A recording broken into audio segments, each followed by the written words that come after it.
우리가 지난주에 출애굽기 2장 시작했습니다. 레위에 대해서 공부를 했죠. 레위가 신약 성경의 예수를 설명하는 어떤 포지션이다. 레위를 통해서 히브리가 12지파로 편입이 되는 그런 과정을 지나간다. 그러니까 레위가 징검다리 역할을 해주는 거죠. 히브리에서 12지파로 건너가는 징검다리 역할. 그게 이제 레위가 가능한 거예요. 그래서 바로라는 이 세상 임금은 레위를 살려두면 안 되는 거죠. 어떻게든 레위를 죽여야 되는 거예요. 근데 이때는 레위가 그런 역할을 할 줄 몰랐던 거야. 그러니까 모든 아들들은 다 죽여라 라고 한 거예요. 그 아들들 중에 레위의 아들이 있었던 거예요. 그게 2장 1절. 2장 2절. 그 여자가 누군지 모르는 거예요. 임신하여 이제 아들을 낳았어요. 근데 그가 잘생긴 것을 보고, 잘생겼다. 성경에 보면 이런 표현들 많이 나온단 말이에요. 얼굴이 준수하다. 또 요셉에게는 얼굴이 준수하다. 때문에 다윗에게도 용모나 그 생김새가 준수하다. 그리고 잘생겼다. 이 잘생겼다는 말은 외모를 표현한 겁니까? 아니면은 그 내면의 어떤 것을 표현한 겁니까? 성경의 원칙을 우리가 알면은 이게 외모가 아니라는 걸 알 수 있어요. 사사기 16장에 보면 성경의 원칙이 있어요. 하나님의 어떤 기준선이 있는데, 이게 사무엘상이구나. 사무엘상 16장에 보면, 사무엘상 16장에, 자, 내가 보는 것은 사람과 같이 아니하니 사람은 외모를 봐요. 그러니까 지금 외모를 말하는 거 아니에요. 나 여호와는 중심을 보느니라. 그러니까 하나님의 원칙은 중심을 보는 거예요. 그래서 잘생겼다라는 말은 외모가 아니고 그 속에 어떤 가능성을 보고 지금 하는 말이란 말이에요. 가능성. 그러니까 다윗에게도 잘생겼다, 요셉에게도 잘생겼다, 모세에게도 잘생겼다라고 얘기하는 거는 그 속의 가능성. 우리 기독교는 어느 순간부터 참 천박한 해석으로 전락한 종교가 돼가지고 잘생겼다 그러면 미남이구나 이런 식으로 인식하고, 이 목사들도 그런 식으로 설교를 하는 거예요. 잘생겼다, 외모, 체격이 좋다 뭐 이런 식으로. 절대 아닙니다. 성경에서 잘생겼다, 준수하다라는 것은 가능성. 그리고 요셉이 잘생겼다라고 했을 때 요셉이 그때부터 가능성이 있었던 거지. 요셉이 그때부터 시작해서 하나님의 일을 열심히 하고 있었다. 이런 거 아니었어요. 다윗도 잘생겼다, 용모가 준수하다고 했을 때 그때부터 이스라엘의 왕이 되어서 하나님을 참으로 기쁘시게 하는 그런 역할을 했던 거 아니에요. 그때부터 그 가능성이 있었다는 얘기야. 그러니까 모세는 잘생긴 것, 요 가능성이 있다라고 보면 되는 거죠. 근데 그 가능성이 언제 열려요? 우리는 이런 하나님이 가능성이 있다라고 하면 바로 열릴 줄 알잖아. 바로. 요셉을 봐. 바로 열려요? 감옥 안에 몇 년을 고생하다가 열리잖아요. 다윗도 15년을 고생하다가 열려요. 잘생겼다 소리 듣고. 그런데 그것의 끝판왕은 모세예요. 40살에 열린 것도 아니고 80살에 열려. 80살에 열려서 40년 반짝 사역하고 돌아가셔. 어디서 죽었는지 모르잖아. 진짜로 죽었는지 살았는지도 모르고. 사라져. 그러니까 잘생겼다라는 그 가능성, 그래서 가능성이라고 하는 거예요. 그 가능성이 있으면 바로 열리지 않습니다. 오랜 시간을 두고 만들어지는 거죠. 저도 보니까 한 50년 걸린 것 같아요. 이 복음을 설교하기까지, 이 복음을 전하기까지 50년. 만들어지는 기간이 50년. 오래 만들어져야 돼, 아버지가. 오래 만들어져야 또 자기 역할을 성실하게 배신하지 않고 꾸준하게 가더라고요. 3절. 잘생긴 것을 보고 석 달 동안 그를 숨겼으나 그래서 석 달이란 말은 특별한 의미 부여할 것도 없을 것 같아요. 석 달. 석 달은 보통 한 100일 되는 거죠. 예. 아니, 애가 태어나자마자 잘생기고 어떻게 알아? 뭐 잘 모른다고. 그냥 자기 눈에 이뻐 보일 수 있는 거지. 가능성. 그러니까 한 100일 정도, 100일 정도만 있으면 그 후에는 이제 어디 가도 면역력 생기고 살아남을 수 있다 생각하고 이제 더 숨길 수가 없게 되어서 그 정도로 어떤 감시망이 촘촘하게 들어왔다는 얘기죠. 더 숨길 수 없게 됐다. 그러니까 바로가 하는 그 사내 아이라면 남자아이라면 다 죽여라 라고 했던 그 명령을 수행하는 사람들이 그 정도로 촘촘하게 이게 세상의 질서라고요. 촘촘하게 파고들고 그러니까 우리 자체가 하나님의 복음 안에 들어오더라도 이 세상의 감시망이나 시스템은 계속해서 우리를 옥죄옵니다. 뭐로 옥죄올까요? 이 세상의 시스템이 뭐로 우리를 공격할까요? 한번 물어봅시다. 공격하는 게 뭐죠? 그게 죄의식, 죄책감이에요. 죄책감이라고. 에스키모인이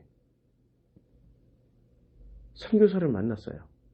선교사가 이제 그게 한 100년 전만 해도 에스키모는 그야말로 문화에 이 세상에 오픈이 안 돼 있었던 그런 그 자기들만의 문화를 가지고 살았단 말이에요. 근데 이 선교사가 에스키모의 어느 그 마을을 가서 끊임없이 선교를 하면서 뭘 가르쳤냐면은 죄를 가르쳐 줬어. 죄가 뭔지를. 근데 그 에스키모가 그 선교사한테 물어봐요. 당신을 만나기 전까지 나는 죄가 없었고 당신이 가르쳐 주기 전까지 나는 죄의식이나 죄책감이 없었다. 그런데 당신은 예수를 만나야 죄의식과 죄책감이 없어진다고 얘기를 했는데 나는 당신을 만나기 전, 예수를 알기 전에도 이미 죄의식과 죄책감이 없었다. 나는 이미 구원받은 상태인데 당신이 오므로 인해서 난 죄와 죄책감에 시달리게 됐다. 당신이 가르쳐준 예수를 아무리 믿어도 죄와 죄책감에서 벗어날 수가 없다. 그거 좀 이상하잖아요? 굉장히 이상하잖아요. 이거 누가 심어준 거예요? 예, 그 선교사가 심어준 거예요. 그럼 바로는 어떤 역할을 했어요? 바로는 왕이자 뭐였어요? 신이었다고. 무엇을 가르쳐주는 신이었어요? 숨길 수 없는, 더 숨길 수 없게 되는 뭔가를 끊임없이 감시망을 가동시켰다고. 감시망을. 그러니까 우리는 출애굽할 때 그냥 세상 시스템, 뭐 바로 왕 시스템, 애굽 시스템이라고 생각하는데 애굽이 뭐 가지고 1장에서 보면 뭘 시켰어요? 벽돌 만들라고 그랬잖아. 벽돌을 뭐로 만들어요? 아니 성경에서 나오는 인류사의 창세기에서 나왔던 벽돌로 만드는 것들은 다 성전이었다고. 에녹성 벽돌로 만들었고 바벨탑, 바벨성이죠. 벽돌로 만들었어요. 이 벽돌의 핵심은 뭐냐? 성전공사라고. 성전공사. 그래서 하나님은 출애굽기 20장에 아예 그냥 확실하게 못을 박습니다. 벽돌로 절대로 만들지 마. 자, 너는 층계로 너는 내가 내게 돌로 제단을 쌓거든 다듬은 돌로 쌓지 말라. 다듬은 돌은 뭐가 돼요? 벽돌이 되는 거죠. 그러니까 이거는 애굽의 벽돌 문화의 정반대의 포지션을 취하는 거예요. 이제 성전을 쌓으려면 다듬은 돌로 쌓지 말고 그냥 다듬지 않은 돌 있는 그대로 그걸로 성전을 쌓으라고 하는 거죠. 그러니까 애굽은 뭐 하는 데였냐면 벽돌 공장이었어. 벽돌 공장이라는 것은 모든 사람들에게 죄와 죄책감을 심어주고 그걸로 사람들을 일사불란하게 통제하면 움직일 수 있는. 내가 그 대향교회 발음 잘 안 나오는데 대향상회 예, 일부러 그랬어요. 우리 대향상회 회장님과 나와의 차이점이 뭘까라고 봤더니 회장님들이 우려먹는 게 뭐로 우려먹는 줄 아세요? 사람들을 노예로 만들고 끊임없이 벽돌 만드는 그 소재가 뭐냐고. 죄와 죄책감이야. 자기가 그것을 죄와 죄책감을 사해줄 수 있는 방식을 가르쳐준다고 그러는 거예요. 그래서 끊임없이 예수 믿어라, 예수 믿어라, 예수 믿어라. 그런 거죠. 없어집니까? 아니, 교회 오래 다니신 분들은 알잖아요. 없어집니까? 자유케 됩니까? 이상하게 다니면 다닐수록 죄와 죄책감이 더 시달려요. 이상해. 계속 아무리 해도 해결이 안 돼. 도저히 해결이 안 돼. 어렸을 적에, 아니 심지어는 어렸을 적에 엄마한테 야 기분 나쁘면 엄마야 왜 나한테 말 안 줘 아저씨 하고 욕도 할 수 있잖아요. 그런 것이 다 죄와 죄책감으로 남아있어. 투정 부린 것도 죄와 죄책감으로 남아있고 남을 미웠던 것 죄와 죄책감으로 남아있고 요만큼이라도 뭐 잘못한 거 다 죄와 죄책감으로 남아있고. 그건 누가 가르쳐줬어요? 하나님이 가르쳐줬다고 생각하지 마세요. 선악 지식의 권위에 서 있는 자들이 가르쳐준 거예요. 모든 죄와 죄책감을 잘 보세요. 선악 지식으로 분류가 된 죄와 죄책감이지. 그렇죠? 선의 영역으로 넘어오면 죄와 죄책감이 없다라고 생각하고 끊임없이 뭐를 하게 만들어요? 선으로 넘어오라고 그래. 그러면 선의 영역으로 넘어왔던 부류가 있어. 그러면 그분들은 죄와 죄책감이 없어야 되잖아. 우리 예수님 당시에 선한 영역으로 넘어왔던 부류. 바리새, 사두개, 제사장. 이분들은 누가 봐도 의인들이야. 죄와 죄책감이 없어. 야돼. 없나요? 아니죠. 그들이 밤중에 몰래 찾아와서 예수한테 물어보잖아요. 선한 선생님이요. 그러니까 자기네들이 선하다 그러고 사람들은 생각하지만 근데 본인 스스로 생각하기에는 선하지 않으니까 더 선한 선생님을 찾아와서 선한 선생님이 어떻게 내가 영생을 얻겠습니까? 자기의 죄와 죄책감 때문에 죽겠다라는 얘기예요. 앞에서는 연극하지만 뒤에서는 속에서는 자기의 진심에서는 죄와 죄책감이 가득하다는 얘기야. 성경에서 의인이라고 했던 욥을 보세요. 죄와 죄책감이 없어야 되잖아요. 실제로 욥기 1장에 보면 아들의 숫자대로 번제 드리고 제사 지내고 속죄제 다 드린다고. 그럼 죄와 죄책감이 없어야 되잖아. 실제로 본인은 없다라고 그랬어. 욥기 1장부터 욥기 41장까지 나 죄 없어요. 나 죄 없어요 했는데 욥기 마지막 장에 가서 죄와 티끌을 뒤집어 쓰고 제가 회개하나이다 라고 회개를 하고 있다니까. 아무리 의인이라고 할지라도 하나님을 만나는 순간 죄와 죄책감이 있을 수밖에 없어요. 하나님을 만나는 순간부터 죄와 죄책감이 없어지는 거예요. 그러니까 교회 가서 하나님을 우리 일단 대향상회 회장님들은 죄책감이 없어야 되잖아요. 왜 끊임없이 재생산해서 죄로 뜯으러 패냐고. 그래야 컨트롤이 돼. 그래야 통제가 돼. 그래야 헌금을 하고. 그래야 자기 말을 믿어. 굉장히 무서운 거예요. 그거 굉장히 무서운 거예요. 자, 또 성경에 보면 의인이라고 나오는 분들이 있잖아요. 의인. 그런 의인들은 죄와 죄책감이 없어야 되잖아요. 결코 그렇지 않아요. 죄와 죄책감은 하나님의 영역입니까? 내 영역입니까? 전부 다 내 영역이라고 믿고 있죠. 아니야. 하나님의 영역. 하나님이 없애버리면 끝나는 거야. 전부 다 왜 자기 영역이라고 굳건하게 믿고 마치 그걸 붙잡고 괴로워하고 힘들어하고 하나님 앞에 회개하고 이걸 즐긴다고. 마치 자기가 의인이 되는 거죠. 사람들한테 보여주려고. 자꾸 고백을 해. 자꾸 고백해. 아니 왜 자꾸 고백을 하냐고. 그러면 뭐 가벼워지냐고. 나도 어렸을 때 그랬다고. 자꾸 내가 이런 죄를 저지르고 막 죽을 것 같고 미칠 것 같다고. 그게요? 그게 다 속아 넘어가는 거예요. 복음을 만나지 못하니까, 하나님을 만나지 못하니까 자기 의를 들어. 나 이만큼 청결한 사람이, 나 이만큼 정직한 사람이, 나 이만큼 깨끗한 사람이야. 아니, 역으로 써먹고 있더라니까. 자기 의를 위해서 자기 의를 드러낸 대로 써먹고 있다니까. 자랑할 게 없으니까 죄를 자랑해요, 세상에.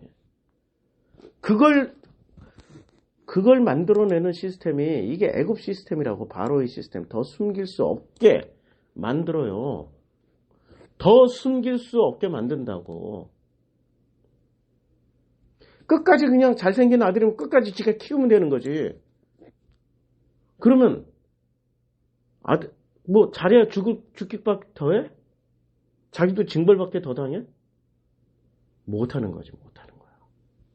바로의 감시망을 통해서 본인 생각 더 숨길 수 없게 되매. 이렇게 더 숨길 수 없게 되매가 우리 개인으로 이 시대를 해석해서 우리 개인으로 적용하면 죄와 죄책감을 더 숨길 수 없게 되매 어떻게 해요? 갈대 상자에를 가져다가 역청과 나무진을 칠하고 아기를 거기다가 이렇게 분리를 해서 보내버려. 그럼 끝나는 줄 알지? 끝날 것 같아요? 아니에요. 애가 떠나서 애는 살았나 죽었나 어떻게 크나. 애가 이제 뭐 10살이 되면 10살짜리 애를 보면은 우리 애가 크면 저만큼 컸을 텐데 오히려 내 품을 떠나는 순간부터 다 미칠 것 같아. 안 그래요? 그게 엄마 마음이고 아버지 마음 아니야? 잊어버리지 않는다고. 딱 거기서 끊어지고 아웃, 끝, 블랙 아웃, 화이트 아웃 싹 지워지고 싹 사라지는 게 아니라고요. 그럴수록 자꾸 떠내보냈다고. 자꾸 그런다고. 우리 인도 바라나시 겐지스 강에 가면은 사람들이 저녁마다 이게 촛불 띄워가지고 막 강에다 떠나보내. 막 떠나보내. 자기의 죄와 죄책감을 계속 떠나보내. 그런다고 없어지나? 아니라고. 자기 마음속에서 더 살아난다고. 그의 누이가 어떻게 되는지를 알려고 멀리 있었다. 그 누이가 누구예요? 지금은 이름 하나도 안 나오죠? 어디서 이름 다 나와요? 홍해를 건너고 나서는 다 나와. 홍해를 건너고 나서.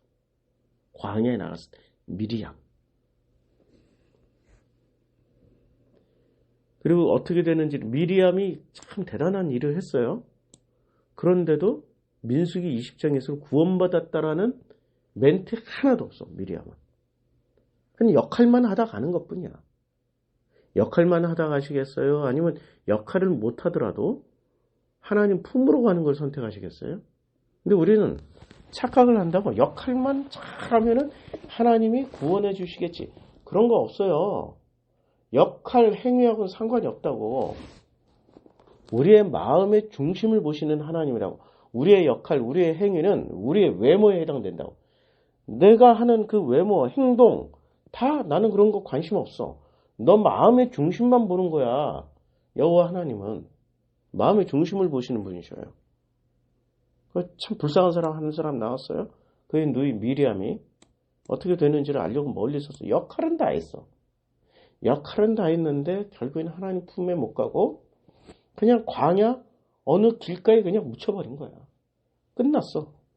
안타깝죠. 참 안타까워. 바로의 딸이 여기서 보세요. 세상의 딸이 누구를 살려줘요? 잘생긴 아들을 살려줘요. 우리는 세상이 다 죽인다고 생각하잖아요. 그렇지 않아요. 하나님 쓰는 도구라니까 세상도. 자꾸 이분법으로 세상은 하나님의 적대, 하나님의 반대편에 있는 마귀 사탄, 하나님과 전쟁을 벌인다. 그런 이분법처럼 무서운 성경 해석은 없습니다. 그거는 정말 무서운 성경 해석이에요. 이분법이라고. 바로의 딸도 하나님 쓰시고 바로도 쓰신다고. 바로의 마음을 강박하게 하는 걸로 쓰고 바로의 딸도 쓰시고 하나님은 미디안 제사장도 써. 심지어는 이방인의 제사장, 우상 숭배하는 제사장도 쓴다고. 바로가 만들어지기까지는 모든 걸 다 쓴다고. 한 알의 대추가 맛있게 익기까지는. 한 송이의 국화꽃이 피기까지는, 한 알의 사과가 연글기까지는 땡볕이 필요했고 바람이 필요했고 폭풍우가 지나갔을 것이고 구름이 끼고 모든 날들이 합쳐져서 하늘의 사과가 연글고 국화가 꽃을 피우는 것이고 대추가 잘 익어가는 거란 말이에요. 땡볕만 계속 있으면, 햇빛만 계속 오면 걔는 말라 죽어. 온갖 것을 통하여서 이 자연의 아름다운 열매들이 맺게 만든다고요. 사람도 마찬가지야. 교회만 다닌다고 잘 아름답게 만들어지는 게 아니라고. 우리 부모들이, 기독교인 부모들이 착각하는 게 있어. 교회만 다니면은 그냥 착하고 아름답고 멋진 훌륭한 기독교인으로 만들어질 것 같지요. 개뿔. 결코 그렇지 않습니다. 애들 교회만, 어려서부터 교회만 다니는 애들 가만히 보세요. 애들이 이중생활에 능해져요. 이중생활에 능해져. 앞에서는 착한 짓 다 해. 기도하라 그러면 기도 잘하고 할렐루야 다 하고 하라는 거 다 해. 근데 뒤에서 지하고 싶은 거 다 해. 그게 지금 요새 크리스찬이라고 하는, 모태신앙이라고 하는 모태신앙인들의 정체입니다. 예? 그때부터 죄의식 심어지고 그때부터 괴로워지기 시작해요. 근데 지금 모세, 그렇게 잘생긴 아들 모세를 누가 키워요? 세상에. 그 다음에 나머지 40년은 누구 밑에서 살아요? 미디안 제사장, 장인 이드로의 집에서 산다고. 누가 만들었어요? 교회가 만든 게 아니고요. 우상 숭배하는 자들이, 이 세상이 만들어 놓은 거라고요.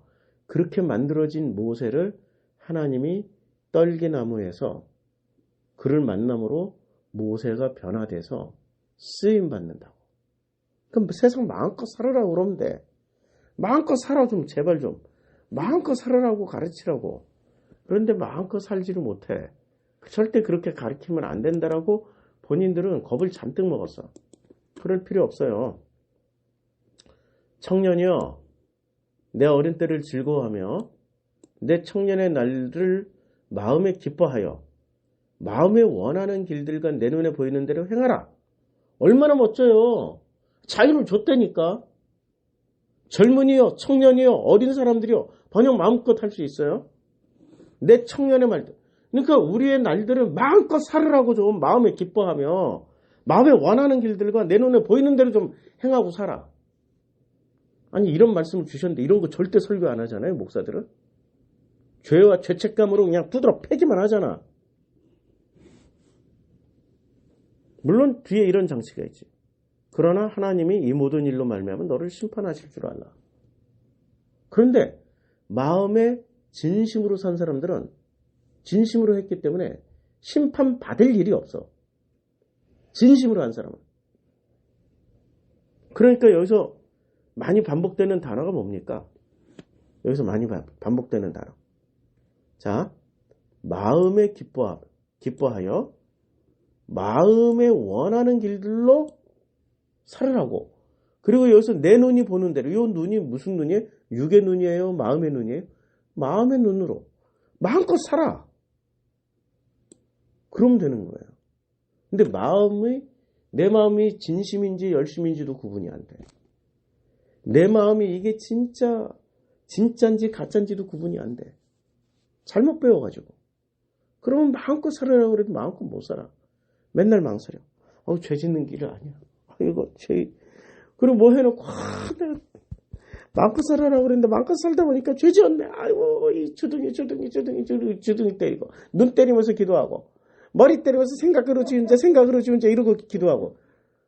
나도 이런 기도 몇십 년 했어요. 주여, 이 생각으로 지은 죄 용서해 주시옵소서. 눈으로 본 거 용서해 주시고, 입술로 지은 죄 용서해 주시고. 내가 나를 학대하면서 기도를 엄청 오래 했다고. 오랜 시간을. 그거 없어지는 게 아니고 더 강화돼.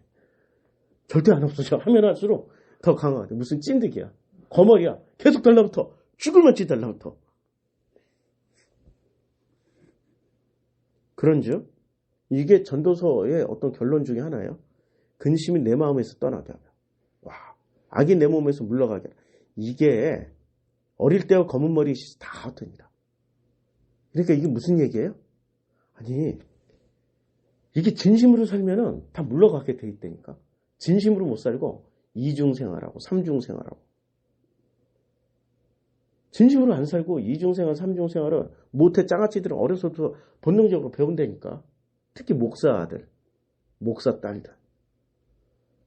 아니 아버지가 목사인데 왜 목사 아들 딸 어린애들을 왜 목사처럼 취급하냐고. 교회 성도들이 어머나 목사님 아들이 오락실 갔다 오는 거 봤어요 막 이러고 권사들이 왜 호들갑 떨면서 고자질을 하냐고. 왜 만화방을 갔다 와요 막 어머나 목사님 아들이 막 이러고 왜 호들갑을 떠냐고. 지 인생을 못 살게. 근데 승질나서 그래.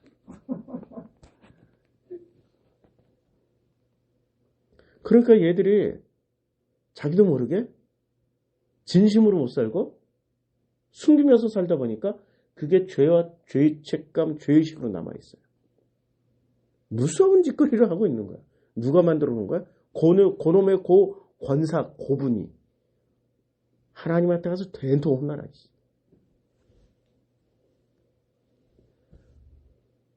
그러니까 믿거나 말거나 나는 우리 딸한테 계속 교회 나오라고 얘기 안 해요. 교회 가라고도 얘기 안 해요. 그리고 절대 앞으로 네가 사귀는 남자는 목사 아들, 선생 아들, 교수 아들, 고위직 공무원 아들은 절대 아빠는 결혼 반대한다. 애초에 만나지 마. 애초에. 아니 그리고 계속 각인 시켜줘. 왜냐면 그 부류들은 2중, 3중 생활에 능하기 때문에 네가 10년을 살든 20년을 살든 그 사람은 진짜로 못 만날 가능성이 높아. 진짜로 못 만나. 진심으로 살면은 그러니까 근심의 마음에서 어떻게 해야 떠나요? 진심으로 살면 떠나요. 악이 내 몸에서 어떻게 물러나요? 진심으로 살면 물러난다니까. 그래서 어릴 때와 검은 머리의 시절이 왜 다 흩떠냐? 이때부터 잘못 만들어졌기 때문에. 전도서 기가 막혀요. 전도서는. 제가 전도서 강의를 한번 하긴 했지만 참 전도서야말로 참 좋은 성경입니다. 기도하겠습니다. 하나님 축복해 주셔서 감사합니다. 죄와 죄책감 이 모든 것에서 떠날 수 있도록 축복하여 주시옵소서. 애굽의 시스템, 바로의 시스템에서 벗어날 수 있도록 축복하여 주시옵소서. 예수님의 이름으로 기도드렸습니다. 아멘.